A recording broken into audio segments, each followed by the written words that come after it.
Hi, everybody, and welcome to the Electronic Harassment Parent Coalition of Palm Springs, California. My name's Kevin Bond. I'm the host for the show, and I'm also the owner of the site, along with a few of my friends. And tonight is all about awkward positioning. And like I have been doing in the last week or so, I just wanted to let everybody know what today's postings are about so you can hear my tone and you can see my face. See my face? Look at the pupils. Oops, hang on. There's too much glare. But see, pupils. No drugs, Lori. No drugs.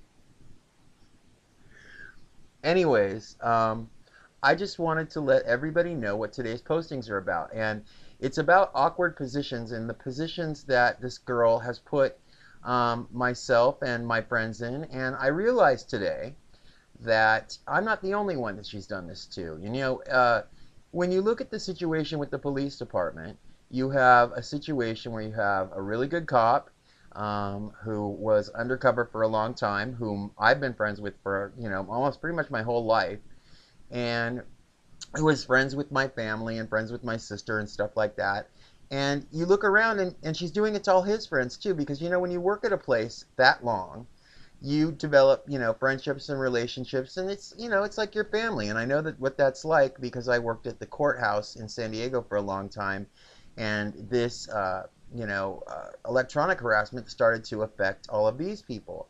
Now, I came to the realization today, and I've had for a long time, that the decision that I made to leave the court family was something that I did basically for their safety and for the safety of their investigations, because when you're being followed and you don't know who's doing it, the things that they can learn from me is just like having a bug in the judge's office.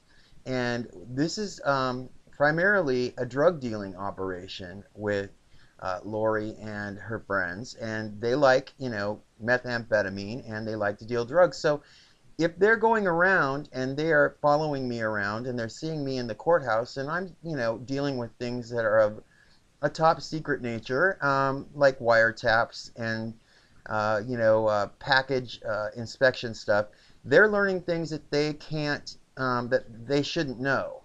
And this is not something that I was giving to them. It was something they were taking from me. So I always had in mind that if this wasn't the government that was watching me, and it wasn't, then this is a drug dealing operation watching me, and it's very, very important to realize where your position is. And when you have a position of high security clearance, you've got to make decisions based on what's best for the investigation and the people that you work with. So, once I got shot at, I realized, hey, listen, this is a dangerous situation for my friends, for the judges that I worked with, for everybody. So it behooved me at that point to step down from what I was doing and take a look at the situation that I was dealing with. And that was, at great self-sacrifice. I didn't really want to, but it had to be done. And it's something that the police officers need to realize too. You have compromised the safety of your families, and you have compromised the safety of the public and even the drug dealers and the drug addicts, because what she knows she's using to hurt these people. But I also am not, insensitive to the fact that, this girl is using people that we know to put them in positions that are awkward. And I don't like it, and I'm sure Sergeant Anderson doesn't like it. And neither one of us wants to be in a position where, we are compromising the safety of our friends. And so what I wanted to explain today is that I've taken kind of they call it rectoredoring or rectordoring or something like that. You can see it on the blog, where it's a non-violent form of bullfighting. And I joke around about bulldyke fighting or whatever, but if you hear, Lisa, Lori, or whatever talking to you, it is a constant attack on you and your family and your friends. And tonight before I came into work, she was considering, once again, calling my sister and trying to ambush her into saying something to me. Now, I've told you on the blog today, and I'm going to tell you again, My family is aware that I'm being stalked, okay? And they're aware of whom is doing this. And at this point, if this woman or any of her friends contact myself, my mom and dad, my sister again, they are under strict instructions to call Sergeant Anderson and report it to him, or and call the local sheriffs and a contact person that I have there whom Sergeant Anderson is already well aware of, and so is Lisa. I have to protect my family, and I have to protect my friends. And when I see pictures of a person that is, a suspect in the investigation that I'm an informant in, with my friends, and then claiming that she doesn't know any of them, then that makes me fear for their lives.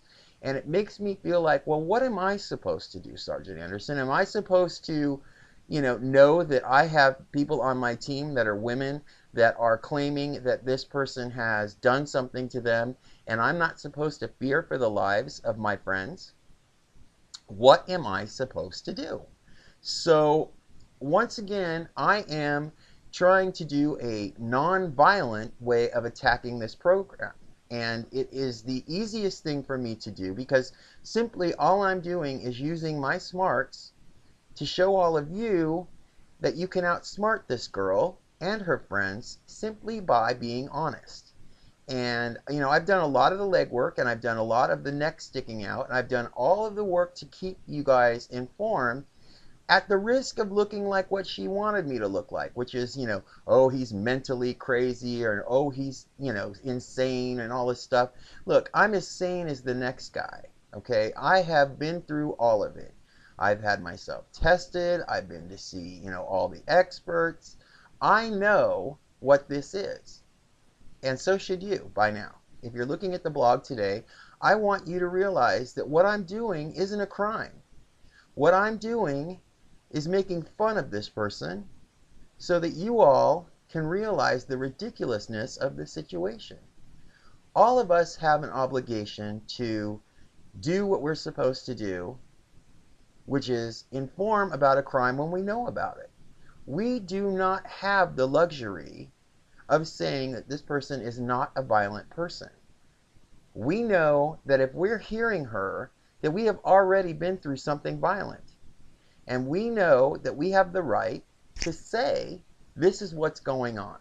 Because the police are hearing the same voices that we are. And they may not admit to it, but they're not doing anybody any favors by keeping it a secret any longer. So, Sergeant Anderson, I wanted you to know that at this point, if this woman contacts my sister or does anything to try to threaten them or my family, that my family will be contacting you. And I want everybody else to know that I do not appreciate what this girl is trying to do once again, which is take my family or my friends and try to use them in a position where she looks all sugar and spice when we all know she's not very nice. And she's not the kind of person that is going to tell the truth to anybody. She says, oh, I work for the police department, and oh, I'm in a special forces unit, and all this crap. And the truth is, she doesn't do anything but tattletale. And she's already threatened me before, and my family, for doing exactly what I'm doing right now, which is telling you, I don't want her in my life. I don't want her to have a thing to do with me, and I never have. And you shouldn't either. She's a very, very dangerous person. Tonight, before I came into work, she made mention of what my patterns are. Oh, he's going to go get a Coke and some cigarettes and go into work. That's stalking. This girl can't know what I'm doing and send people to meet me and intercept me when I'm going to do it. And there are plenty of people that know that she's done this. So I just want everybody to understand something. I have the right to protect myself from somebody that's following me around. And the police have an obligation to keep me safe. And Christopher. And our friends that are working for us. So that's what the blog is all about today. It's a non-aggressive bullfight, non-violent, and absolutely not a threat. All it is making fun of somebody and showing you what they're really like. So you guys have a great day. And I just want to give my love to Mrs. Monty and Christopher. You guys, I'm working as hard as I ever have. I'm afraid for my life, but I'm going to get there. I just want to let you guys all know that that's the way we're going to handle it from now on. All right? Have a good night. Thanks.